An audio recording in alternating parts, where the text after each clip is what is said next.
as a 2023 inductee in the PSOJ Hall of Fame.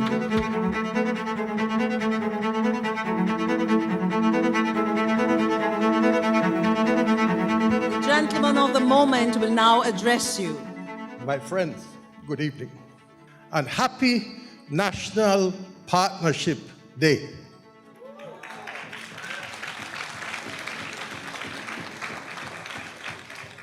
The National Partnership Council exists, it is real, and it is what is going to pull us out of the traditional quagmire that we have been in for so many years.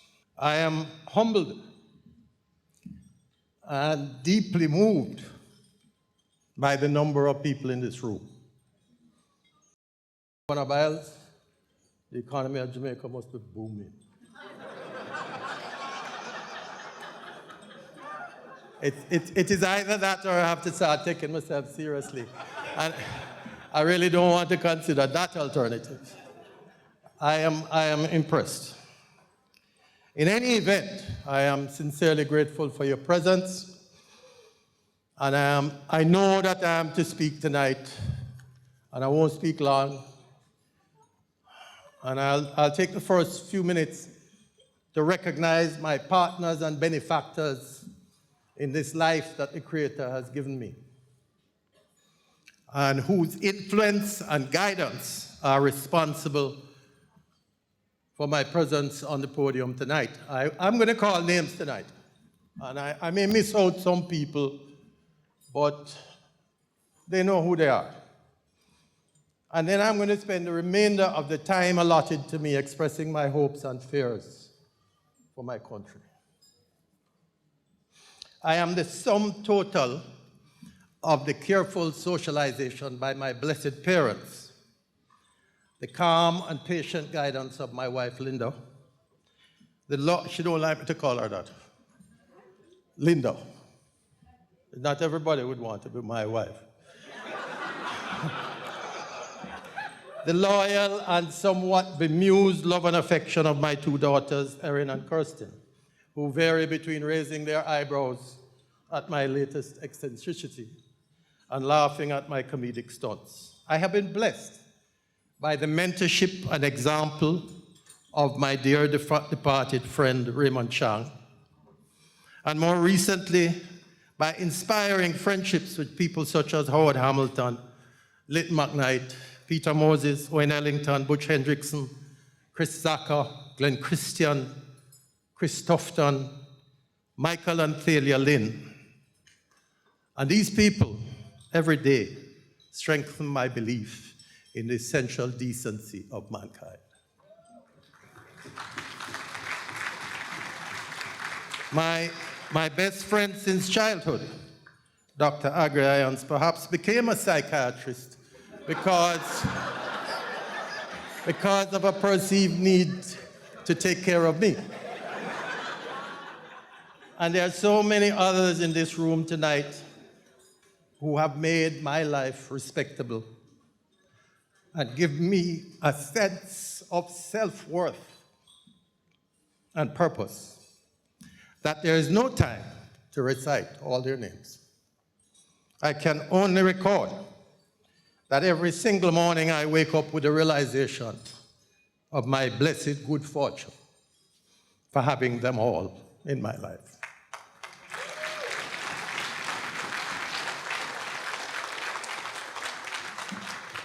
The executive director of the PSOJ will give the formal vote of thanks.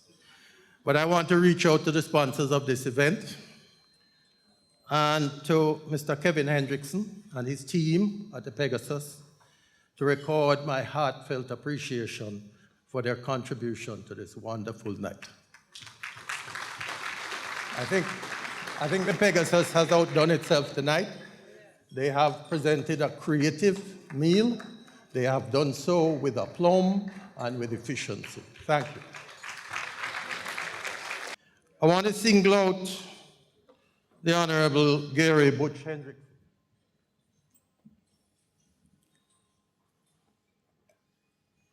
for never missing an opportunity to make me the butt of his satanic humor. While at the same time supporting and encouraging all of my productive and worthwhile attempts to better myself and the society that I live in. Butch, Glenn Christian, and Thalia Lynn represent the finer aspects of responsible entrepreneurship in this country.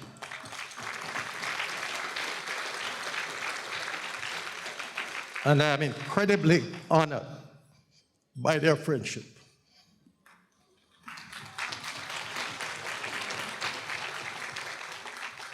Ladies and gentlemen, I am mindful of the fact that my presence on the podium tonight is as a representative symbol of the values and attitudes of the private sector organization of Jamaica and of its mission to be an advocate for the broader attributes and elements of a productive and prosperous society which prizes equal opportunity for all of its citizens.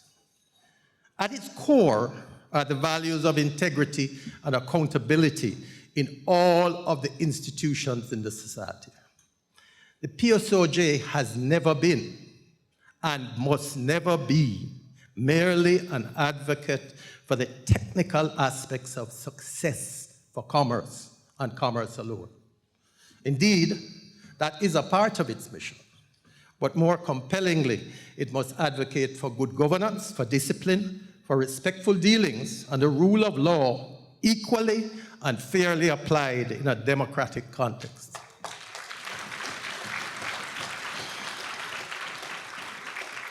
Under God. That is the creed that formed the PSOJ in 1976, and that is the creed that we as members should live by. In that sense, we may be different from other private sector groupings, and I make no apology for that difference. In fact, I've tried my best since my original membership in the PSOJ in 1983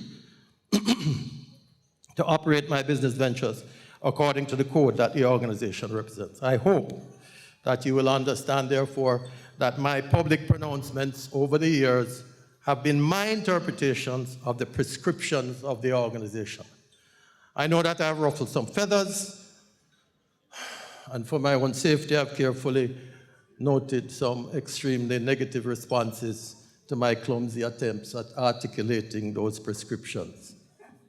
But thankfully, free speech is still alive in Jamaica. One of the gentler criticisms of me is to describe me as a prophet of doom. In fact, my good friend of many years, the Honorable Dr. Horace Chang, who was Minister of Security, knows everything about me, including my middle name. Often reminds me of the second book of Samuel in the Bible, because Horace is a Bible man, wherein Samuel is described as the first prophet of God after Moses. Not Peter Moses, the one in the Bible.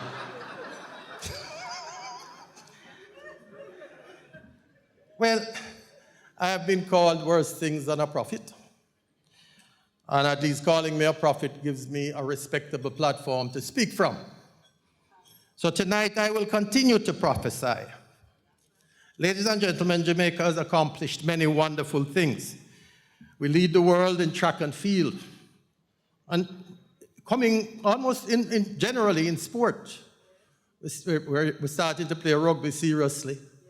We're now registered for lacrosse.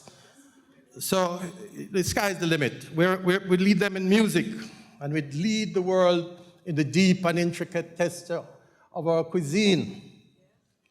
Our people have spread to the four corners of the globe and have achieved great things individually.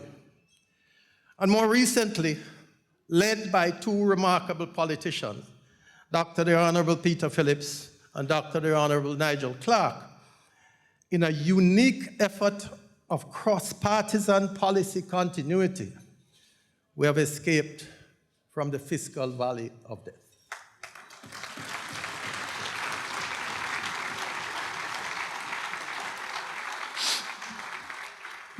It is said that as a country, we punch above our weight. We also murder more people than normal. We scam more than normal. and we practice more generalship than most other countries. We have shown that we are capable of great things. We have made great strides in equipping ourselves from the changing paradigms of the 21st century in ways that other societies have been found wanting. But I put it to you that we are in grave danger of failure as a nation, as a society, as a community of souls. We are hell-bent on self-destruction because of our culture of selfish and divisive tribalism, which steadfastly ignores value unless it is clothed in green or orange.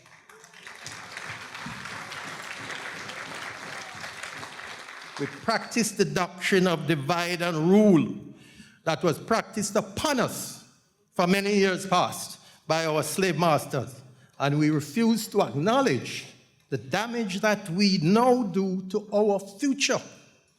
We steep ourselves in the culture of piracy and mayhem and theft, which is so ingrained in our beginnings, but will be the cause of the end of us as a functional society. And we blame it on everything but our own refusal to establish for ourselves the values and attitudes that are critical to survival and true prosperity. More recently, we are treating lives as commodities to be bought and sold by contract. And we have substituted brutality and perversion for reasoned dialogue and loving correction. Unfortunately, the pronouncements and behaviors of some of our political leaders encourage our less progressive elements to actions and attitudes that take us further down the slippery slopes to hell. And even more unfortunately, there is little or no chastisement or accountability from their peers. A country with no beliefs, with no centrality of established values, is a body without a brain, a computer without an operating system, and no amount of hasty, inappropriately adopted legislation will change that. Because, ladies and gentlemen, morality cannot be legislated.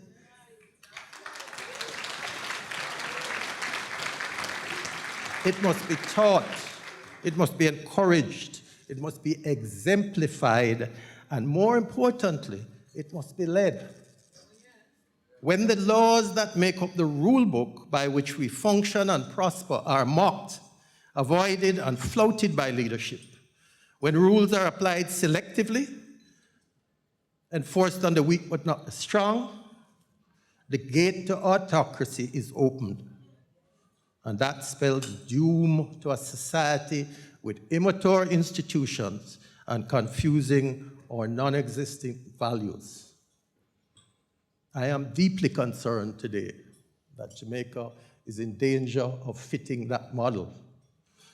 We are witnessing an unremitting atavistic and cannibalistic onslaught on our regulatory institutions by other state entities that should be supportive rather than destabilizing. And I regret that most of our civil society appears to be either obliviously asleep or compromised by complicity in the efforts of destruction of the social institution framework of the country. Our magnificent efforts to escape from our death trap will be nothing unless we rescue ourselves from the antisocial and savage culture that is growing within us. Most of you felt the traffic this evening. Now, traffic comes with development, but the behaviors in the traffic, that state of emergency can't fix that. So we need, ladies and gentlemen, to change our immediate behaviors. And secondly, we need to restructure our constitution and the legislated rules and incentives that no longer serve our purpose. Now, the state by itself can't stop the rot in our behavior. Our first step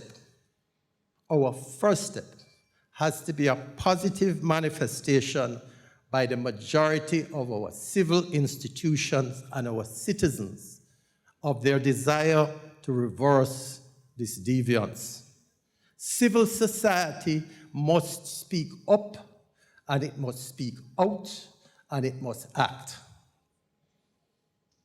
I therefore propose a national values and attitudes campaign encompassing all of our society, driven and motivated by a broad-based national steering committee, sufficiently funded by civil society, diaspora, the state, and any international assistance that we can get. Yes, Prime Minister Patterson, I know it's not an original thought. But it's a thought that has never been given a chance. And if you stop and think about it, Jamaica suffers from a massive vacuum of communal beliefs. Our motivations are largely tribal or individual, and we are socialized accordingly. Our organizations are designed around tribal competitions. So we need to think about building a society, not just in terms of infrastructure and physical roads and those things. We need to think about building a society in terms of our people. The human element of our society is what makes everything work. And I am not suggesting that everybody reach into their pocket, because I'm a member of the private sector. I know how hard it is to find funds for things that are other than the bottom line. But once we have established the specific targets in terms of behavioral change, we already have advertising and marketing messages that we could work those targets into. Many companies in this room tonight are there already in promoting positive messages and good values. Sandals has for decades lived a culture of excellence, discipline, and caring for others. And it has global recognition. Island Grill promotes love and harmony in its operations. Their live good, eat good, live good theme was even adopted by the Ministry of National Security. Amazing. Shoot good, live good.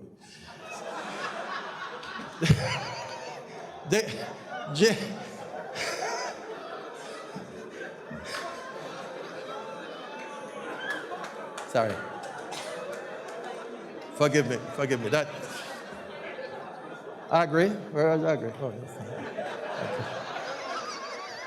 That was the bad guy, sorry. JMMB and the Duncan family have built an admirable ethos of love and caring that permeates its entire culture and spills over into the neighborhoods that their buildings are in.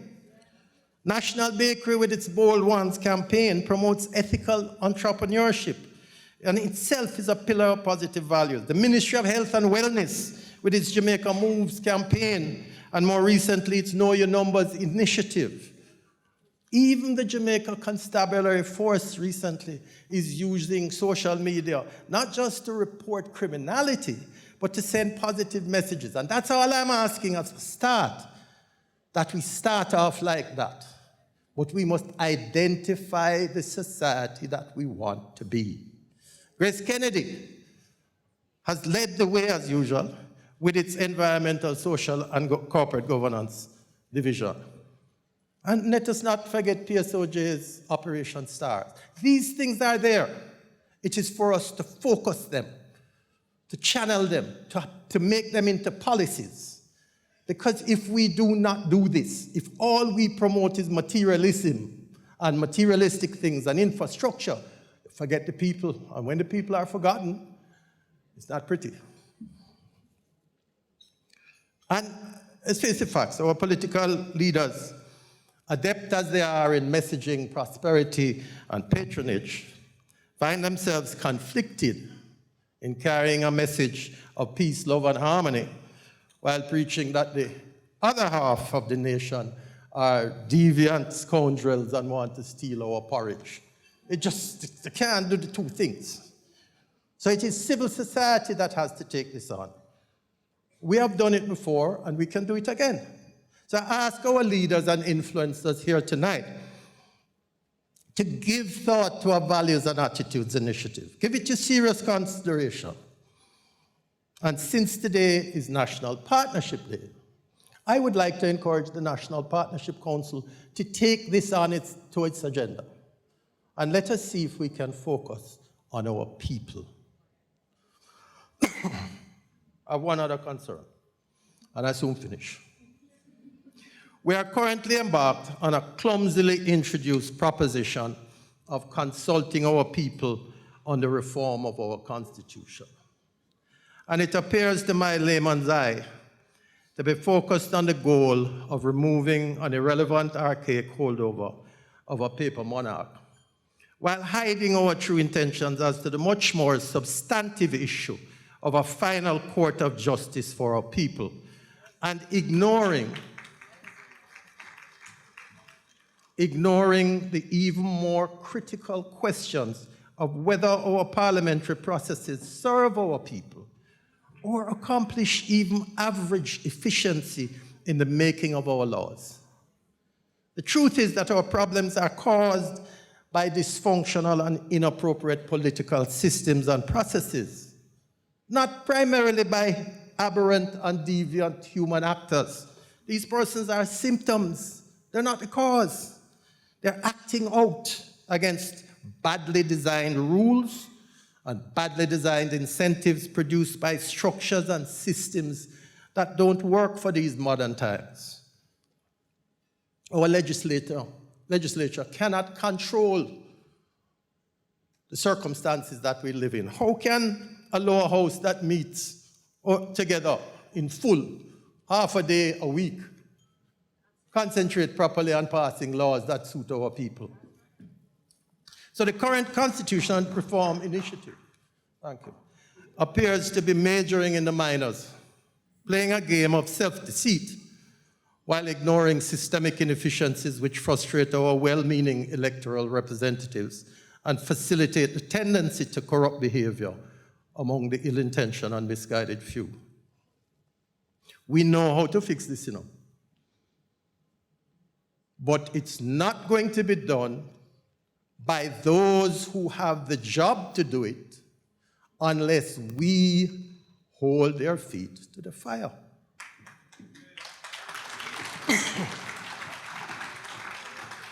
It is our duty, and it is in our interest. When I was thinking of what to say to you tonight, a friend said to me, if this was your last public speech, and probably will be, when Horace hears this, what would you want to say to your fellow Jamaicans? I've tried to express that message, and I sum it up as follows. It is quite simply up to all of us who want true development to become the driving force for the positive transformation of Jamaica. It is our mission to promote the values and the attitudes that build and strengthen. The days of taking what we are given and of leaving it to others to build in their own image a society that does not reflect the tremendous good that is in us, that stifles our true destiny, those days must be left behind us, and we must find true independence in a world that increasingly demands more from us than a government left to its own devices without us helping them can provide. We must demand to participate with the state in building a nation that lives and grows with integrity, with ethical principles, energetic and constant consideration for the upliftment of all of us, not just 50% on a rotating basis, according to which tribe wins the elections. Ladies and gentlemen, I congratulate you on your patience. I thank you. I'm humbled by your presence. Good night.